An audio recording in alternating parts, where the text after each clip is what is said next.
প্রিয় দেশবাসী, বিগত 18 মাস আমার উপর অর্পিত দায়িত্ব নিষ্ঠার সাথে পালন শেষে একটি নির্বাচিত সরকারের কাছে দায়িত্ব হস্তান্তরের প্রাক্কালে অন্তর্বর্তী সরকারের প্রধান উপদেষ্টা হিসেবে আজ আমি আপনাদের কাছ থেকে বিদায় নেবার জন্য উপস্থিত হয়েছি। আজ বিদায়ের দিনে 5ই আগস্টের কথা স্মরণ করে আপনাদের কিছু কথা বলব। কি মহা মুক্তির দিন ছিল সেদিনটি, সে কি আনন্দের দিন।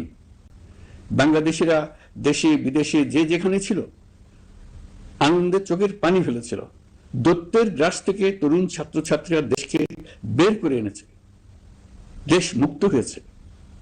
কিন্তু দেশ সম্পূর্ণ অচল। এই অচল দেশটিকে কিভাবে সচল করা যাবে সেটা ছিল সবার মনে। অভ্যুত্থানের ছাত্র নেতারা ঠিক করলো দেশকে সচল করার জন্য একটি সরকার লাগবে। সরকার গঠন ও চালাবার জন্য তারা আমাকে খবর দিল। আমি তখন বিদেশে, আমি দায়িত্ব নিতে রাজি না। তারা জাতির প্রতি কর্তব্য পালনের কথা বলে আমাকে রাজি করালো। 18 মাস পর এখন আমার যাওয়ার পালা।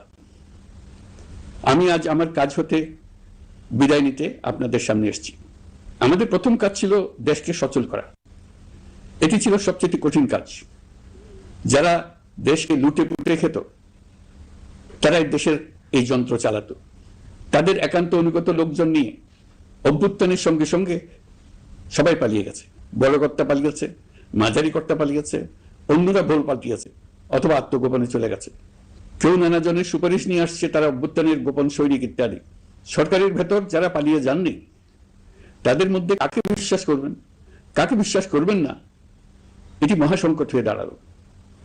যতই মৃতদেহের অঙ্গ প্রত্যঙ্গবিহীন দেহের সন্ধান আসছিল ততই তারা চিহ্নিত হচ্ছিল। সেই থেকে 18 মাস চলে গেছে।